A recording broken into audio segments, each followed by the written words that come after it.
Free for all, Battle Royale, perang besar yang akan buat Marineford seperti jalan-jalan di taman.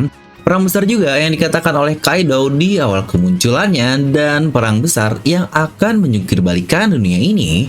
Tepat seperti perkataan Shirohige di ujung kematiannya, dan apakah mungkin Oda benar-benar sudah menyiapkan semuanya dan akan dieksekusi di tahun 2023 ini? Nah, garis pelajaran di film ini sini, sebelum kita membahas lebih lengkap setup apa saja sih yang Oda siapkan terkait final saganya, pastikan kalian tonton video sampai habis ya, agar tidak ada informasi yang miss dan juga setengah-setengah, karena tentu saja One Piece itu tidak masuk akal, tapi akal bisa masuk. Nah, mari tanpa basa-basi lagi, kita langsung saja, wadaw! Nah, tentu kita harus mulai dari the setup dulu, atau apa aja sih yang sebenarnya sudah ada siapkan agar kita juga siap untuk menarik berbagai benang merah yang disatukan di ujung titik terakhir The War of One Piece.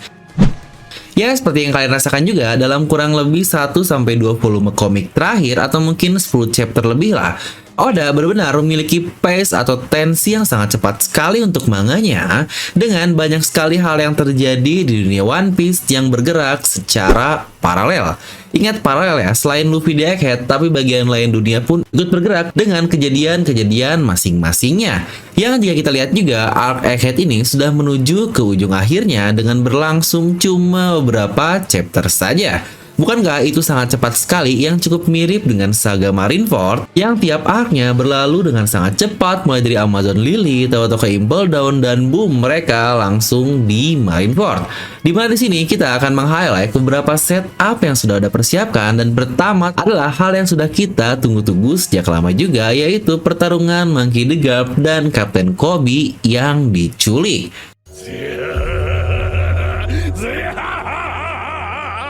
Benar, bahkan dikatakan juga di sini, Garp sedang menuju ke Pulau Beehive atau Hachinosu yang menjadi markas utama dari Kurohige. Tapi kita juga tahu Kurohige di timeline yang sama, dia sedang bertarung melawan Law di Winter Island, pulau antara Wano Kuni dan Hachinosu.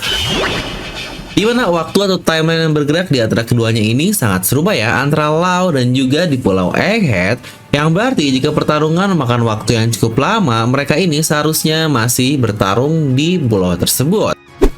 Di mana analisis singkat tentang Winter Island ini sudah pernah saya bahas di Instagram dari Devil Nomi, jadi jangan lupa untuk follow juga ya. Dan tidak hanya itu, kita juga tidak boleh lupa dengan Kuzan atau mantan Admiral Aokiji yang sudah resmi bergabung dengan bajak laut Kurohige, yang kita pun masih tidak tahu motifnya seperti apa nih, dan apa juga dia mungkin bagian dari anggota Sword atau revolusioner.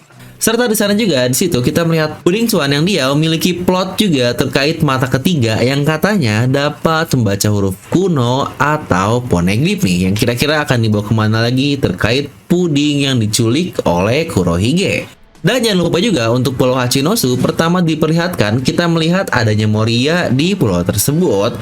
Nah, kira-kira setup apakah yang Oda coba bangun dari semua hal ini yang sudah di-package sejak awal sekali, yang mari kita tunggu saja nih. Sebenarnya beberapa bahasan teorinya pun pernah saya bahas di channel ini. Lanjut, dimana kita juga mendapatkan beberapa pergerakan individu dari tiap faksi, organisasi, atau orang-orangnya, yang juga ini adalah beberapa setup yang sudah Oda bangun akhir-akhir ini.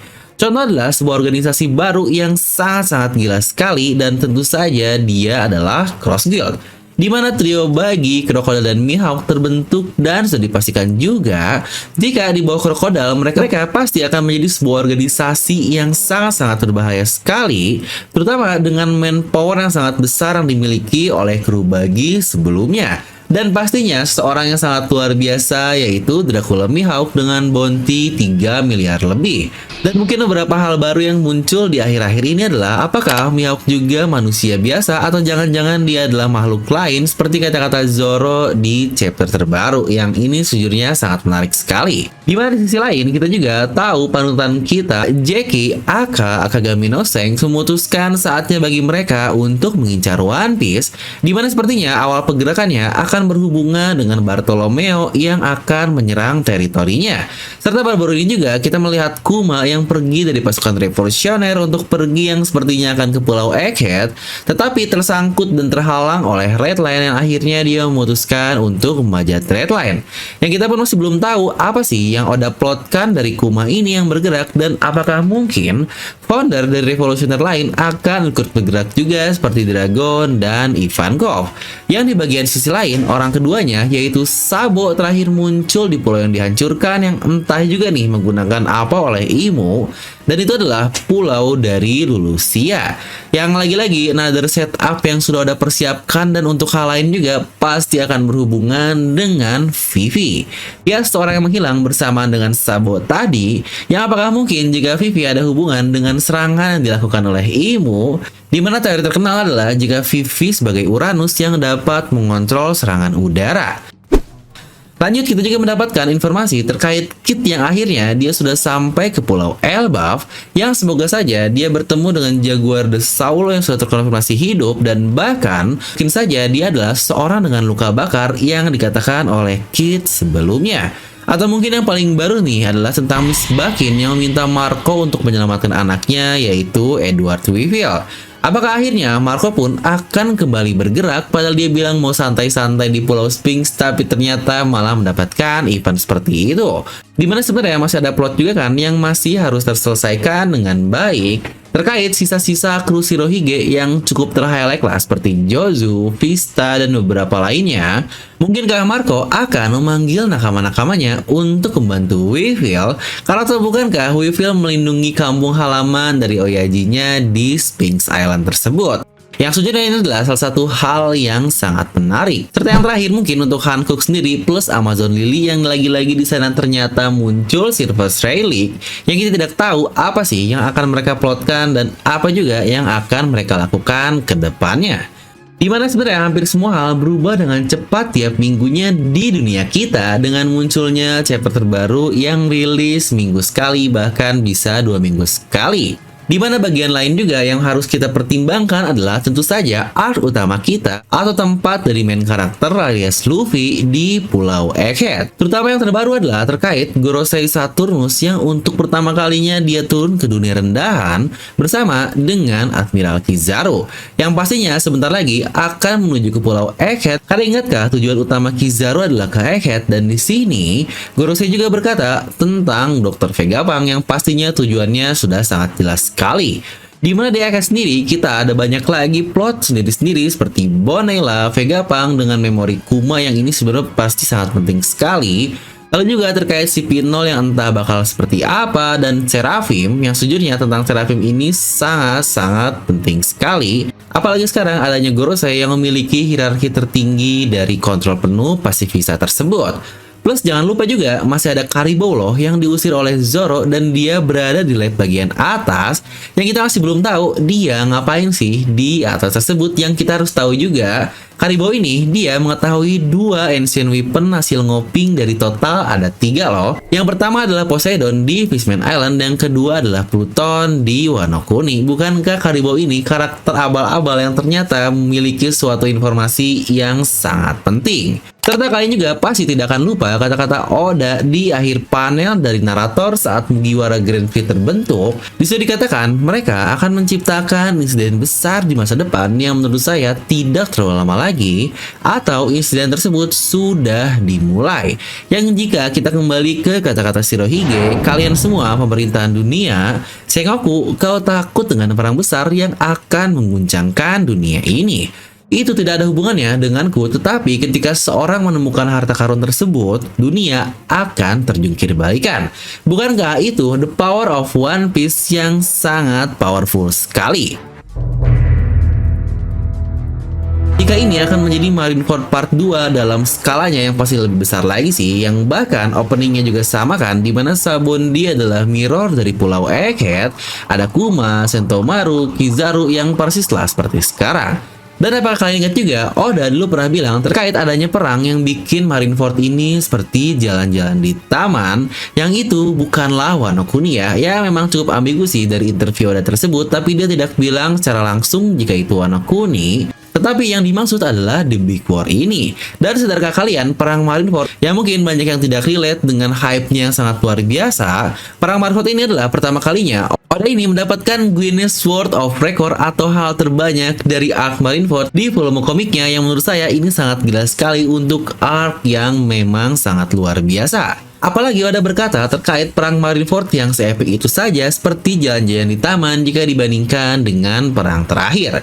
Yang di perang sekarang pun kemungkinan karakter-karakternya sudah mulai terlihat kan, mulai dari Kurohige lagi, Marco lagi, dan jangan lupa sosok penting yang membuat perubahan ini cepat terjadi, yaitu kekalahan dari Kaido dan Big Mom.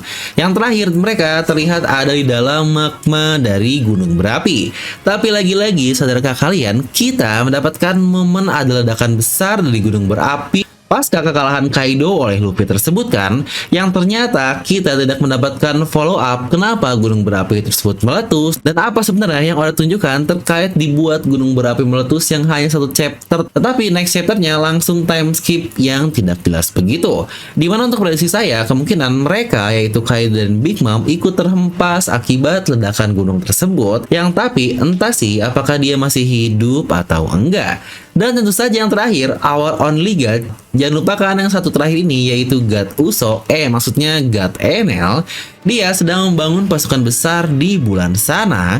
Dan apakah mungkin sudah saatnya bagi dia untuk ikut bertarung dan ikut andil di perang terakhir yang Oda katakan? Nah, kira-kira apakah sudah semua nih saya sebutkan? Yang entah sih, saya masih merasa kita tetap membutuhkan The Mastermind yang sudah lama tidak terlihat. Ya, ngomong-ngomong Mastermind, tahu kan karakternya siapa? Kata-kata terakhir terkait adanya pembunuh atau assassin dari dunia atas yang belum ada follow up-nya dari Impel Down ini. Dan juga kita lihat juga semua mantan Shichibukai sekarang sudah bergerak seperti yang kalian lihat. Dari ke-11 mantan Shichibukai yang ada ini, Moria, Weevil, Crocodile, tinggal satu lagi yang belum bergerak. Dan itu adalah sang Mastermind alias Doflamingo. Tidak mungkin kan Oda akan melupakan salah satu karakter yang dia build up sangat dalam sekali seperti Kuma sejak chapter 233 lalu. Ingat, chapter 233 ini rilis di tahun 2002, yang berarti sudah 21 tahun yang lalu. Yang kira-kira apa ya yang akan dilakukan oleh Doflamingo? Apa mungkin dia akan join ke dalam Cross Guild dan mengincar Gorosei juga? Nah, kira-kira apakah saya sudah mengcover semua karakter yang bergerak untuk saga terakhir ini? Yang mungkin kalau ada bagian yang terlewat atau kalian punya pandangan sendiri untuk tiap karakternya, kalian bisa langsung tuliskan di kolom komentar ya. Nah, dalam rangka ulta tante favorit kita nih, yang tentu saja dia adalah Tante Robin dengan kebangsaan Rusia ini. Kami dari The Merchandise mengeluarkan desain terbaru di Tante Demon kita.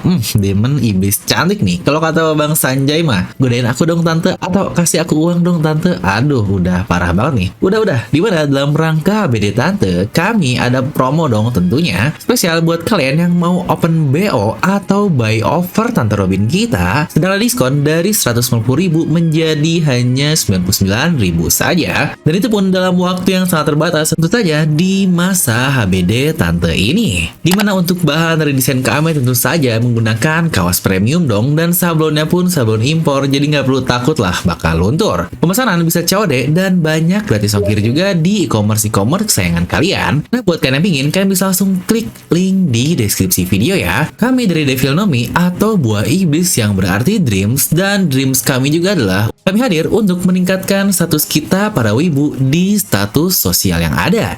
Karena wibu juga bisa tampil pede dan keren dong. DNM, level up your wibu. Nah, jadi itu untuk video kali ini. Kalian bisa tuliskan pendapat kalian di kolom komentar di bawah. Dan seperti biasa, semoga kalian terhibur dengan video ini. Like aja kalian suka, dislike aja kalau nggak suka. Jangan lupa untuk subscribe dan juga share ke teman kalian. Gue Devil pamit, and I'll see you guys next time.